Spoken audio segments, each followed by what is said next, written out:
A very good morning and welcome to Thursday the 3rd of June. Just gone through at 11 o'clock now in London. Taking a quick check around the markets after the higher close on Wall Street from yesterday. Risk appetite has been the main dish of the day so far. We had, of course, those pending home sales, a lot of M&A activity and the car sale numbers across the board beating expectations, helping bolster the US equities at the close on Wall Street. That fed through to Asia. The Nikkei had the biggest one-day percentage change in 6 months, closing at a 2-week high, up over 3.1%. And that has translated into higher equities so far in Europe.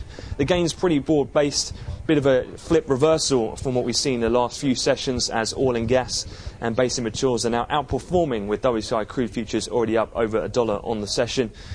BP individually as well, which has been hit very hard over the last few sessions as they continue to look to ways to plug that damaged pipeline in the Gulf of Mexico.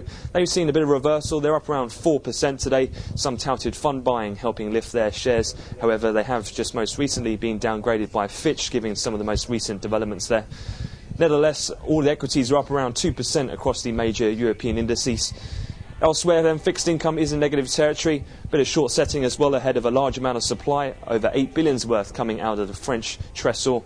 The debt agency there, all those auctions though going off without any real problems. Some decent demand seen in the 10-year auction as well. We've just seen gilt futures take a slight bid out of some decent demand as well from a domestic auction for the UK markets.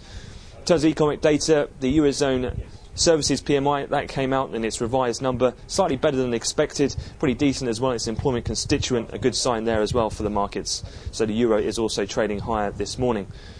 In terms of looking forward then to the rest of the schedule, taking a quick look at the calendar, ahead of non-farms, we will have the ADP employment change number. That'll be at 1:15 London, so 7:15 in Chicago. Elsewhere, we've got the weekly jobless numbers. We'll have factory orders, ISM non-manufacturing. We'll also have the revisions to durable goods today.